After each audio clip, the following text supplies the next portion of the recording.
राम राम दोस्तों और मेरी माताएं बहनें, आप सभी का स्वागत है बाबा नीम करोली जी की शरण में। आप सभी का स्वागत है मेरी माता रानी के दरबार में। मेरी आदि पराशक्ति माँ सबके सबके कष्ट हरो माँ, सबके कष्ट हरो। जय माता की। दोस्तों और मेरी माताएं बहनें, आज हम करते हैं गणेश भगवान जी का एक बहुत ही रोचक किस्सा है, गणेश जी और खीर।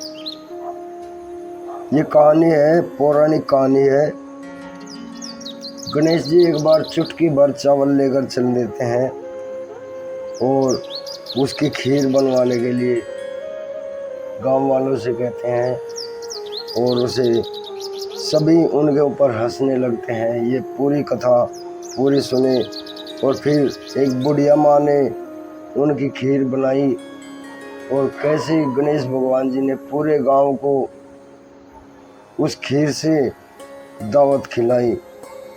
गणेश भगवान जी की महिमा अपार हो आपके ऊपर, यही मेरी प्रार्थना। आप सभी के लिए अर्जी लगाता हूँ प्रभु की शरण में।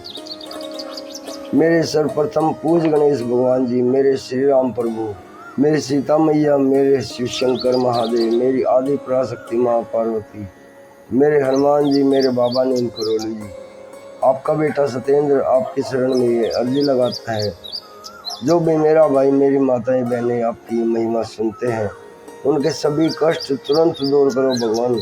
उनके घर में सदैव खुशियां हो, कभी कोई कष्ट उनके परिवार पर नज़दीक भी ना आए। यही मेरी आराधना, यही मेरी अर्जी। जय श्री राम।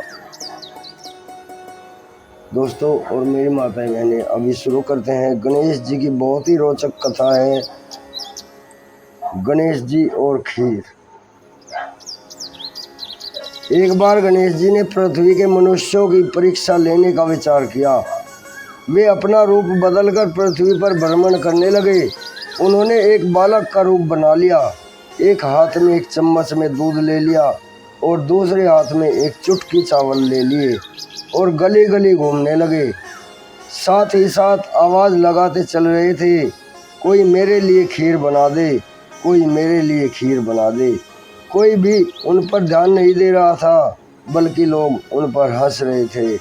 वे लगातार एक गांव के बाद दूसरे गांव इसी तरह चक्कर लगाते हुए पुकारते रहे, पर कोई खीर बनाने को तैयार नहीं था।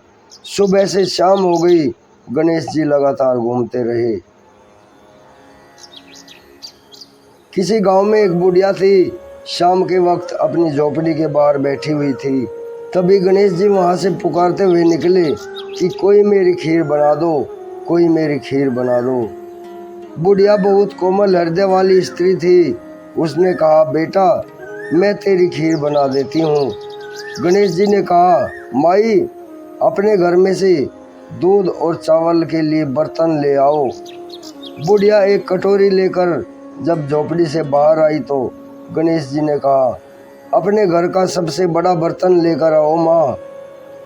बुढ़िया को थोड़ी झुंझलाहट सी हुई, पर उसने कहा, चलो बच्चे का मन रख लेती हूँ। और अंदर जाकर वह अपने घर का सबसे बड़ा पतीला लेकर बाहर आई। गणेश जी ने चम्मच से दूध पतीले में उड़ेलना शुरू किया। तब बुढ़िया के आश्चर्य की सीमा न रही जब उसने देखा दूध से पूरा पतीला भर गया है।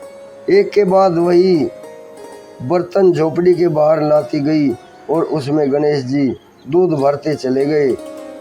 इस तरह से घर के सारे बर्तन दूध से लबालब भर गए। गणेश भगवान ने बुढ़िया से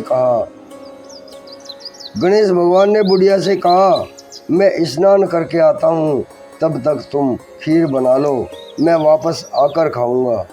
बुढ़िया ने पूछा, मैं इतनी सारी खीर का क्या करूँगी? बुढ़िया ने कहा, मैं इतनी सारी खीर का क्या करूँगी? इस पर गणपति जी बोले, सारे गांव को दावत दे दो।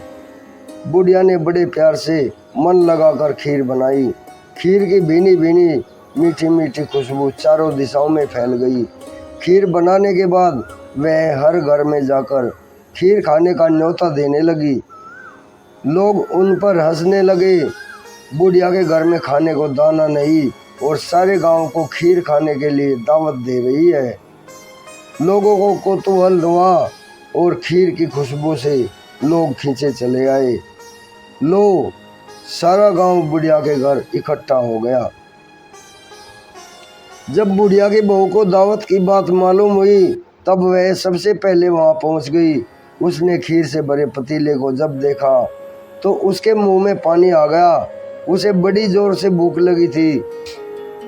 उसने एक कटोरी में खीर निकाली और दरवाजे के पीछे बैठकर खाने की तैयारी करने लगी। इसी बीच एक छींटा गिर गया और गणपति जी को भोग लग गया और वो प्रसन्न हो गए। अब पूरे गांव को खाने की दावत देकर बुढ़िया वापस अपने घर आई तो उसने देखा बालक वापस आ गया था। बुढ़िया ने कहा, बेटा खीर तैयार है, भोग लगा लो। गणपति जी बोले, माँ मेरा भोग तो लग चुका है, मेरा पेट पूरी तरह भर गया है, मैं तृप्त हूँ, अब तू खा, अपने परिवार और गांव वालों को खिला। बुढ़िया ने कहा, यह तो बहुत ज्यादा है, सबका पेट भर जाएगा, इसके बाद भी यह बच जाएगी। उस बची खीर का मैं क्या करूंगी बेटा। इस पर गणेश जी बोले, उस बची खीर को रात में अपने घर के चारों कोनों में रख देना। और बुढ़िया ने ऐसा ही किया। जब सारा गांव जी भरकर खा चुका तब ढेर सारी खीर बच गई। उसने उसके पात्रों को अपने घर के चारों तरफ रख दिया।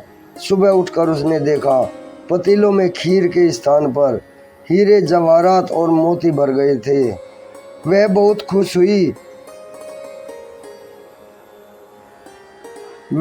खुश हुई। उसकी सारी दरिद्रता दूर हो गई और वह आराम से रहने लगी। उसने गणपति जी का एक भव्य मंदिर बनवाया और साथ में ही एक बड़ा सा तालाब भी खुदवाया। इस तरह उसका दूर दूर तक नाम प्रसिद्ध हो गया।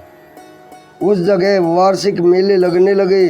लोग गणेश जी की कृपा प्राप्त करने के लिए उस स्थान पर पूजा करने और मान्यताएं मनाने आने लगे। लोग गणेश जी की कृपा प्राप्त करने के लिए दूर दूर से उस स्थान पर आने लगे, पूजा करने लगे, मन्नतें मांगने के लिए आने लगे। गणेश जी सबकी मनोकामनाएं पूरी करो। हे गणेश भगवान जी, सबकी मनोकामनाएं पूरी करो। जय गणेश भगवान जी की। कहानी के अंत में वही मैं आज भी यही शुभकामनाएं देता हूँ। कहते को, सुनते को, हुंकारे भरते को। जैसी कृपा गणेश भगवान ने बुढ़िया पर की है वैसी कृपा हम सब पर करना भगवान। हे गणेश भगवान जी, ऐसी ही कृपा हम सब पर करो।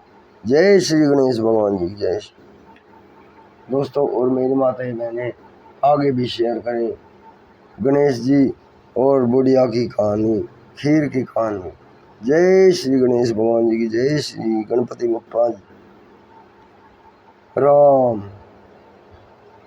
जय बाबा नीम करोली महाराज जी की।